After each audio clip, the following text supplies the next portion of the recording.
ETF index mutual funds నేర్చుకుని stock మార్కెట్లో రాణించాలనుకుంటున్నారా? వెంటనే ఈ నెంబర్కి కాల్ చేయండి. High viewers, India's largest digital media network Suman టీవీకి స్వాగతం. ప్రస్తుతం మనతో ఉన్నారండి motivational speaker, advocate, social activist Ushasri. నమస్తే ఉషా. నమస్తే రాధా.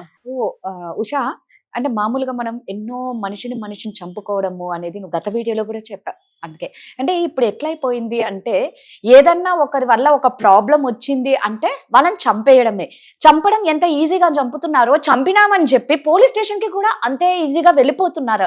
అంటే ఇక్కడ ఎవరికి భయము అనేది లేదు అనేది క్లియర్గా కనిపిస్తుంది. బెంగళూరులో జరిగిన విషయం చూసుకుంటే ఒక కొడుకు తల్లిని వాళ్ళ తమ్ముడిని చంపాడు. వాళ్ళు దయ్యాలు, ఇప్పుడు నేను చంపేశా, వాళ్ళు బతికితే వాళ్ళు మళ్ళా నన్ను చంపేస్తారు అనేసి బతికొస్తారని చెప్పి. అసలు ఎంత విచిత్రంగా ఉంది చూడు. వాళ్ళు దయ్యాలని ఈయన చంపడం ఏంటి, చంపిన తర్వాత బతికొస్తారు అనడం ఏంటి? ఇక్కడ ఈ పర్టికులర్ సినారియో నేను చూసా, బాగా ఇన్స్టాలో ట్రెండ్ అయింది. ఆ తర్వాత నేను వెతికితే అబ్బాయి మాట్లాడే మాటలు ఉన్మాద స్థితిలో ఉన్నాడు రాదా. ఇక్కడ మనం చంపడం, చావులు ఇవి మనం కేస్ టు కేస్ తీసుకోవాలి.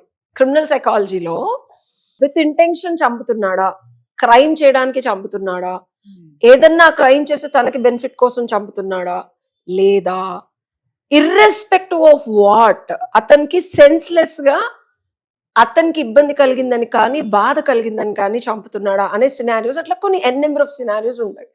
ఈ పర్టికులర్ కేసు తీసుకుంటే ఇతను ఆల్రెడీ 2013లో మెంటల్ హాస్పిటల్లో జాయిన్ అయిన అబ్బాయి అని చెప్తున్నారు న్యూస్ లో. అండ్ 2013 అంటే ఆల్మోస్ట్ లైక్ 12 years.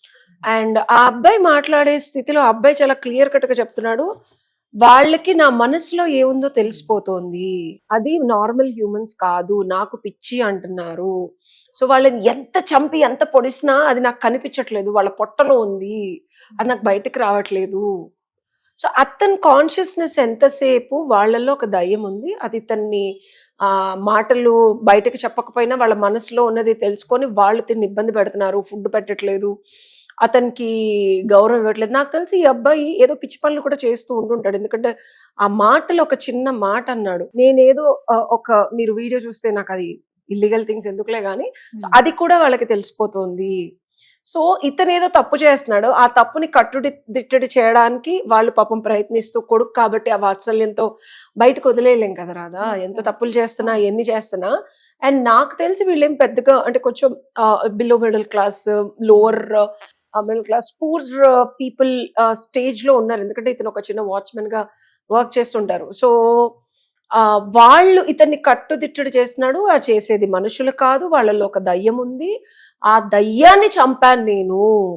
వాళ్ళు కనుక మళ్ళీ బ్రతికితే ఆ దయ్యం ఇతన్ని హర్ట్ చేస్తూ, తిన్ని ఇబ్బంది పెడుతూ, తిన్ని చాలా రకాలుగా బంధిస్తోంది అనే అపోహ నిజం అనుకొని చంపాడు. సో బేసిక్ గా ఉన్మాద స్థితి నార్మల్ గా బేస్లెస్, అంటే రెగ్యులర్ హ్యూమన్స్ ఉండి తిరిగే మానవాళిలో తిరగాల్సిన పర్సన్ కాదు first of all.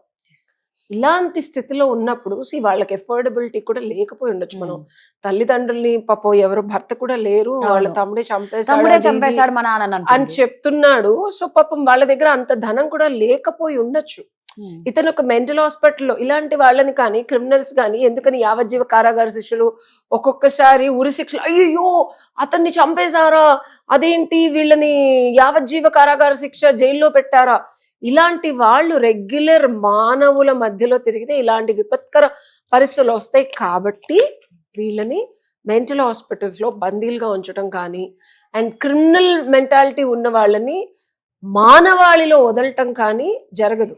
Okay, one the crime is proved.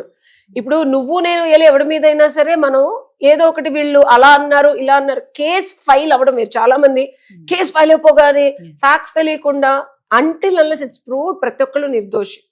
ఇప్పుడు నేను నీ మీద ఎన్నైనా అబండాలు వేయచ్చు, నేను నీ మీద ఏదైనా ఫిర్యాదు చేయొచ్చు, పోలీస్ స్టేషన్లో ఎఫ్ఐఆర్ కూడా కట్టేస్తారు. పోలీసులకి ఏం ప్రాబ్లం లేదు. ఇవాళ రేపు బ్రైబ్ చేస్తే ఎఫ్ఐఆర్లు కడతారు, బ్రైబ్ చేస్తే ఎఫ్ఐఆర్లు కట్టరు కూడా. పోలీస్ వాళ్ళ చేతుల్లో ఎంత బలగము ఉందంటే they are undue influence of power and money. పాప వాళ్ళు కూడా ఏం చేయలేరు. సో ఇలాంటి పరిస్థితుల్లో చాలా వరకు కేసులు నిజంగా ఇబ్బంది పడేవాడేమో లోపల ఉంటాడు, ఏమీ తెలియని అమాయకుడి మీద కేసులు ఉంటాయి, అంటే ఆరోపణలు ఉంటాయి, వాడు కొట్టు చుట్టూ తిట్టుకుంటాడు, అరే బాబు నేను అమాయకుండ్రా బాబు, నా మీద లేనిపోయిన కేసులు పెట్టాడు. నిజంగా క్రిమినల్ సైకాలజీ ఉన్న వాళ్ళు ఇలాగా బయట తిరిగి లేకపోతే పవర్ లో ఉండి డబ్బు సంపాదించి వాళ్ళు ఇంకా ఇంకా ఇంకా రకరకాలుగా మనుషులు ఇబ్బంది పెడుతున్నారు. ఇతను వన్ ఆఫ్ ద రీజన్, ఇతను డబ్బు లేదు పవర్ లేదు, అతని చేతిలో మంచి బలం ఉంది కాబట్టి వెళ్ళి పొడిసేసి వచ్చాడు. సో డబ్బు పవర్ ఉన్నాడు ఏం చేస్తాడు, వాడు పొడవడు, ఇంకోళ్ళతో పొడిపిస్తాడు. సో బేసికల్ గా that's a mentality, psychology of a person. ఎట్లా ఉంటది అంటే, నా మాటకు అడ్డు చెప్తున్నారు, నన్ను కట్టుదిట్టడి చేస్తున్నాడు, నన్ను కంట్రోల్ చేస్తున్నారు, వీళ్ళు మనుషులు కాదు, వాళ్ళ లోపల ఏదో దయ్యం ఉంది వాళ్ళని కంట్రోల్ చేస్తుంది. అబ్బాయి అసలు వాళ్ళు ఇంకా చచ్చిపోలేదు సార్, మళ్ళీ వచ్చి నన్ను ఎక్కడ ఇబ్బంది బతుకున్నారేమో అని భయం వేస్తుంది అంటున్నాడు. ఉన్మాద స్థితిలో, mentally disturbed with criminal psychology వాళ్ళు ఇలాగా చంపటానికి కానీ, అతనికి పర్యవసానాలు తర్వాత రెస్ట్ ఆఫ్ ద టైం జైల్లో ఉండాలనే బుద్ధి జ్ఞానం లేదు. బేసికల్ గా ఏమన్నా అవని నాకు ఇబ్బంది కలుగుతుంది, నేను ఇబ్బంది పడుతున్నాను, అవరోధాన్ని తొలగించుకోవాలి. అండ్ సరే వాళ్ళలో దయ్యం ఉందనుకో, చచ్చిపోగానే దయ్యం బయటకు వస్తుంది అన్న కాన్షియస్నెస్ లేదు. అతను ఎంతసేపు వాళ్ళు బతికుంటే ఆ దయ్యం నన్ను పిడుచుకు తింటుంది కాబట్టి చంపేశాను. వాళ్ళు చచ్చిపోతే దయ్యం చచ్చిపోతుందా? దయ్యం వాళ్ళలోంచి ఊడిపోయి నిన్ను కూడా హార్న్ చేయొచ్చు కదా. బేసిక్ అండర్స్టాండింగ్ ఉంటే. రావట్లేదు సార్, పొట్టలోంచి దయ్యం ఇంకా రావట్లేదు, వాళ్ళు పట్టుకునేది ఎంత పొడిచినా రావట్లేదు అని ఎంత అసలు బాబోయ్. ఇలాంటి వాళ్ళు పదవుల్లోనూ పవర్ లోనూ ఉన్నోళ్ళు ఉంటారు రాదా, వాళ్ళు ఈ ఇంకా రకరకాలుగా చేస్తూ ఉంటారు. వాళ్ళ పరిస్థితి ఏంటి?